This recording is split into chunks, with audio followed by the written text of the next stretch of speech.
क्या आप 100 से ज्यादा जॉब्स पे अप्लाई कर चुके हैं बट स्टिल आपका जो है रेज्यूमे शॉर्टलिस्ट नहीं हो रहा है? आप डेली अपना जो है इनबॉक्स ओपन करते हैं और रिफ्रेश करते हैं बट स्टिल आपके पास जो है किसी भी रिक्रूटर का रेस्पॉन्स नहीं आता है और आप जो है अब उम्मीदें छोड़ चुके हैं। तो अब आप सोचते हैं कि ऐसा मैं क्या गलत कर रहा हूँ, something mistake which I have done in my profile. आपको घबराने की जरूरत नहीं है। इस वीडियो में जो है मैं आपकी उन सारी मिस्टेक्स के बारे में डिस्कस करूंगा जो एज अ जॉब सीकर किसी भी अपॉर्चुनिटी पे अप्लाई करने के लिए करते हैं, स्पेसिफिक डेटा फील्ड के अंदर। रीजन ये है कि आपकी स्ट्रेटेजी गलत है, यहाँ पर आपकी अप्रोच गलत है। That's why you are not able to receive the interview call. So in this video I am going to share with you each and everything in very detail manner. हर एक reason के बारे में हम discuss कर रहेंगे कि क्या वो ऐसे स्पेसिफिक रीजंस हैं आपको जो है उस पर्टिकुलर जॉब की तरफ अगर आप अप्लाई कर रहे हैं तो आपके पास इंटरव्यू कॉल्स नहीं आ रहा है। So hello everyone, welcome back to my YouTube channel. My name is Mukesh and I am a data analyst. So पहला अगर मैं इसमें बात करने की कोशिश करूंगा तो ऐसा हम क्या गड़बड़ कर रहे हैं हमारी एप्लीकेशंस के अंदर कि हमें रिक्रूटर्स का कॉल नहीं आ रहा है। सो आपको ये समझना पड़ेगा कि आज की तारीख में अगर हम किसी एप्लीकेशन पर या जॉब अपॉर्चुनिटी पे अप्लाई करते हैं तो हमारे अलावा 200, 300 और उससे ज्यादा एप्लीकेशंस ऑलरेडी अप्लाई हो चुकी होती है और specifically that particular company spend only 4 to 5 second, ठीक है ना, आपके रेज्यूमे को स्कैन करने के लिए। यही ब्रूटल रियलिटी है जिसके बारे में हमें समझना पड़ेगा कि अगर हम अभी भी वही ट्रेडिशनल काइंड का रेज्यूमे यूज कर रहे हैं तो हमारे पास इंटरव्यू कॉल नहीं आएंगे। मैं आपको बताना चाहूंगा कि सबसे पहले आपका रेज्यूमे जो है वो रिजेक्ट क्यों हो रहा है। उसके पीछे रिजेक्ट होने का रीजन ये भी है कि आज की तारीख में कई कंपनीज ने जो है चैटबॉट्स बना रखे हैं। मोस्ट ऑफ द कंपनीज के अंदर क्या होता है, हमारे जो रेज्यूमे रोबोट के द्वारा रिजेक्ट हो जाते हैं बिकॉज 75% जो हमारा रेज्यूमे है वो ह्यूमन आई तक पहुंच ही नहीं पाता है। They are killed by ATS software. और एटीएस सॉफ्टवेयर क्या करता है, कीवर्ड्स को स्कैन करता है। तो सबसे पहले हमें उसको फिक्स करना पड़ेगा। तो मेक श्योर हम कभी भी किसी जॉब अपॉर्चुनिटी पे अप्लाई करते हैं तो हमें जॉब डिस्क्रिप्शन के हिसाब से जो कीवर्ड्स जो है हमारे रेज्यूमे में डालने चाहिए एग्जैक्टली, ताकि हमारा एटलीस्ट जो रेज्यूमे हो वो तो शॉर्टलिस्ट हो, जो पहली स्टेज हो वो तो एटलीस्ट क्लियर हो। उसके बाद रीजन नंबर 2 ये भी है कि हम क्या करते हैं कि हमेशा हम रेज्यूम को बनाते हैं तो उसके अंदर हम प्रॉपर तरीके से जो सेंटेंस को यूज नहीं कर सकते हैं। Let's say we are going to mention responsible for data analyst process, manage process, तो इस तरीके से चीजें, या मैनेज प्रोजेक्ट भी लिखते हैं, ये चीजें हमें अब स्टॉप करनी पड़ेगी लिखना हमारे रेज्यूमे। अगर आप एज ए डेटा एनालिस्ट हो और आप डेटा एनालिस्ट की फील्ड पर जो है अप्लाई कर रहे हो तो आपको ये लिखना पड़ेगा कि आपने कौन से प्रोजेक्ट्स पे काम करा है, उसमें आपके अचीवमेंट क्या है। तो लेट्स से अगर आपने 3 to 4 पावर बीआई के डैशबोर्ड बनाए तो यू नीड टू शो कि I have built 4 power BI dashboard जिसमें आपने रिपोर्टिंग टाइम जो है वो 60% कम कर दिया, जिससे 20 आवर्स वीकली जो है टाइम सेव हो गया। तो आपको अपने रिजल्ट्स बताने पड़ेंगे, अपने इम्पैक्ट्स बताने पड़ेंगे। That's what actually recruiter want. और यही चीज जो होगी जो आपके रेज्यूमे को शॉर्टलिस्ट करने में आपकी हेल्प करेगी और रिक्रूटर जो है बहुत अच्छे तरीके से जो आपकी प्रोफाइल को रीड आउट करेंगे। रीजन नंबर 3 इसमें ये होता है कि हमने जॉब्स की तरफ अप्लाई कर दिया बट हम ऐसी जॉब्स की तरफ अप्लाई कर रहे हैं जो कि रेडी ही नहीं है। लेट्स से मैं किसी एक पर्टिकुलर जॉब में अप्लाई कर रहा हूँ और उसके लिए 5 साल के एक्सपीरियंस की जरूरत है और मेरे पास 1 या 2 साल का एक्सपीरियंस है तो डेफिनेटली है ना मेरे पास इंटरव्यू कॉल नहीं आएगा।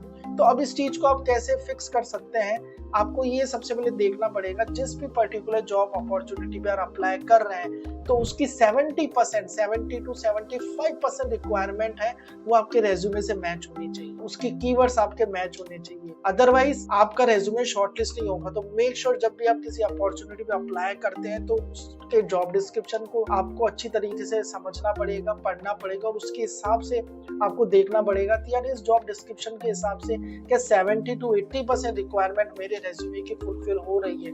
If it is yes, so good to go, you can apply. Otherwise you can just stop that particular opportunity, go for the another opportunity. Reason number 4 क्या है, आज की डेट में again most of the people ये mistake करते हैं, अपना resume तो बना लेते हैं बट वो लिंक्डइन पर ज्यादा एक्टिव नहीं होते हैं। तो आपको ये समझना पड़ेगा एक रिक्रूटर के पॉइंट ऑफ व्यू से, अगर आप अपना सीवी उसको भेजते हैं और अगर आपने उसमें लिंक्डइन का लिंक नहीं डाला है और अगर सपोज किसी ने डाला भी है तो रिक्रूटर कोशिश करेगा आपके लिंक्डइन पे आपको सर्च करने की कि आप लिंक्डइन पे कंप्लीटली एक्टिव हो नहीं हो, आपने पिछले 1 साल में क्या करा है। लेट्स से अगर कोई एक कैंडिडेट है वो फ्रेशर है तो लिंक्डइन ये शो करेगा कि उसने पिछले 6-7 महीने 1 साल में कुछ इंटर्नशिप्स करी है, करंट स्किल्स को अपडेट करा है। बिकॉज अगर आप डेटा में आना चाह रहे हैं तो आपको ये चीज तो समझनी पड़ेगी कि you have to update yourself every day. आपको हर वक्त कुछ नया सीखना पड़ेगा। तो लिंक्डइन को आपको फिक्स करना बहुत जरूरी है। अब आप इसको कैसे फिक्स कर सकते हैं? मेक श्योर आपका एक प्रोफेशनल फोटो हो, आपकी एक स्ट्रॉन्ग हेडलाइन हो। Let's say if you are a data analyst तो आप डेटा एनालिस्ट मेंशन करोगे। उसके बाद आपकी जो सबसे इंपॉर्टेंट स्किल सेट है उसको नंबर 1 पर डालोगे। Let's say if you are good in the SQL then you can put SQL, power BI, Python, और उसके बाद एक छोटा सा आप उसमें लाइन ऐड कर सकते हो like turning data into the business impact. इससे आपकी प्रोफाइल कंप्लीट होती है। और अगर आप जो है जॉब देख रहे हो तो मैं आपको ये सजेशन दूंगा कि लिंक्डइन के अंदर आप जो अपना ओपन टू वर्क का जो ऑप्शन है टर्न ऑन उसको कर दीजिए और एवरी डे कोई ना कुछ पोस्ट करते रहिए, इंगेज करते रहिए। तो इससे भी आपकी विजिबिलिटी काफी अच्छी रहती है और रिक्रूटर को लगता है कि यार आप लिंक्डइन पर भी एक्टिव डेफिनेटली। तो that is very very important. 5वीं मिस्टेक क्या करते हैं, लोगों ने अप्लाई तो कर लेते हैं, हम रेफरल भी मांग लेते हैं लेकिन हम फॉलो अप नहीं लेते हैं। कई बार इवन अगर मेरा फर्स्ट राउंड और सेकंड राउंड क्लियर हो गया है तो मैं उसका फॉलो अप नहीं लेता हूँ। फॉलो अप लेना बहुत जरूरी है। अगर आप इंटरनली रेफरल की बात करो या लिंक्डइन के थ्रू भी आप रेफर मांगते हो तो मेक श्योर उनका फॉलो अप लीजिए। फॉलो अप से आपको पता पड़ेगा कि भाई आपकी पोजीशंस क्या है, कहीं हायरिंग फ्रीज तो नहीं हो गई है या कोई और रीजन है। मे बी आपने 2 राउंड ऑलरेडी कंप्लीट कर दिए, तीसरे राउंड में आपको जो है रेस्पॉन्स नहीं आ रहा है तो ask the feedback with the help of the email as well also. ये कर सकते हैं आप लिंक्डइन पर हायरिंग मैनेजर को फाइंड कर सकते हैं और एक शॉर्ट मैसेज, एक शॉर्ट पर्सनलाइज वे में एक नोट भेज सकते हैं, समथिंग लाइक दैट कि hi my name is this and I applied for this company, I am excited about this particular role and I would love to discuss how my skills help your team, something like that. तो इस तरीके से आप लिख सकते हैं तो लोग आपको नोटिस करेंगे। जब भी आप किसी एप्लीकेशन पे अप्लाई करते हैं तो ऐसा नहीं है कि आपको एक ही रेज्यूमे यूज करना है। सबसे पहले you need to stop applying 1 resume to 100 job. Every time you need to apply 20 to 30 customise application और आपको हर बार उसको टेलर करना पड़ेगा। इसके साथ में आपको अपने रेज्यूमे में अपने प्रोजेक्ट्स के प्रूफ डालने पड़ेंगे, आपको गेटअप प्रोफाइल का लिंक डालना पड़ेगा और अगर आपने कोई पोर्टफोलियो बनाया है, कोई केस स्टडीज पे काम करा है तो मेक श्योर उनके सारे लिंक्स जो है आप रेज्यूमे में एक्टिव हो। उसके अलावा सबसे important part, you need to do that networking because most of the time nowadays what we can see 80% job जो हो रही है वो नेटवर्किंग के थ्रू हो रही है। ठीक है ना।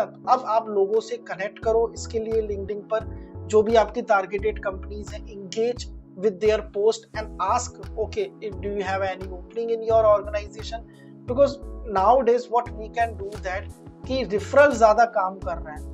अब रेफरल आप कैसे ले सकते हो? द बेस्ट वे, अगर आपका कोई नोन पर्सन उस कंपनी में जॉब कर रहा है या लिंक्डइन के थ्रू आप रेफरल मांग सकते हैं। एक इंपॉर्टेंट चीज और आप कर सकते हैं, आप अपनी एप्लीकेशंस को ट्रैक करने के लिए what you need to do that, you need to create 1 excel sheet और मे बी द स्प्रेडशीट। उसमें आप कुछ कॉलम्स बनाएंगे कि अभी आपने किस कंपनी पे अप्लाई कर रहा है, किस रोल पर अप्लाई करा है, किस डेट पर अप्लाई करा है और उसमें एचआर की डिटेल्स क्या है, आपने फॉलो अप लिया है कि नहीं लिया है। और मे बी आप सेकंड राउंड में तो शॉर्टलिस्ट हो गए, थर्ड राउंड पे नहीं हुए, तो वो make sure you need to track each and everything for your profile 100%। और सबसे इंपॉर्टेंट पार्ट क्या है, every time you need to keep updated yourself. आपको ये समझना पड़ेगा कि अभी मार्केट में कौन सी नई स्किल सेट है जो चल रही है डेटा के अंदर भी। अब वो टाइम नहीं रहा कि आप सिर्फ सिंपल पावर बीआई पढ़ के जो इंटरव्यू क्रैक कर लोगे। आपको कुछ एडवांस स्किल सेट भी आना चाहिए, क्लाउड भी आना चाहिए, एल्ट्रिक्स भी आना चाहिए, पाइथन भी आपको जो है सीखनी पड़ेगी काफी अच्छे मैनर में। तो ये चीजें भी आपको जो अपनी प्रोफाइल में टाइम टू टाइम अपडेट करनी पड़ेगी अगर आप डेटा प्रोफाइल पर आना चाह रहे हो। आपको ये समझना पड़ेगा, कई बार जॉब हंटिंग जो होता है ना वो बहुत टाइम ले लेता है। इसमें मैं आपको सिंपल एक चीज समझाना चाहूंगा कि डिफरेंस जो है, कई बार हमारे पास इंटरव्यू ही नहीं आ पाते हैं या कई बार हमें इग्नोर किया जाता है। तो इग्नोर करने के पीछे रीजन ये है नहीं, हम बोल सकते हैं कि यार मार्केट की कंडीशन अच्छी नहीं है इसलिए हमारे पास इंटरव्यू है। माइट बी पॉसिबल हमारी स्ट्रेटेजीज ही सही नहीं है। सो प्लीज ये रिक्वेस्ट करूंगा कि एक ही रेज्यूमे को आप सब कंपनीज में अप्लाई मत करो, स्ट्रेटेजीज बनाओ, टेलर करो। Definitely you will able to receive n number of calls because these are the things personally I have applied from my profile and I have received multiple calls. अगर आपको अपना resume बनाना है तो मैं आपको एक सबसे अच्छी वेबसाइट रिकमेंड करना चाहूंगा जिसका नाम है overleaf.com। overleaf.com वेबसाइट की हेल्प से आप अपने रेज्यूमे को कभी भी जो है टेलर कर सकते हो जॉब डिस्क्रिप्शन के हिसाब से। और सबसे अच्छी बात क्या है कि इसमें आपको ज्यादा टाइम भी नहीं लगेगा। इनिशियल आपको 30 मिनट्स लगेंगे, उसके बाद में टाइम नहीं लगेगा आपको ज्यादा अपना रेज्यूमे बनाने के लिए।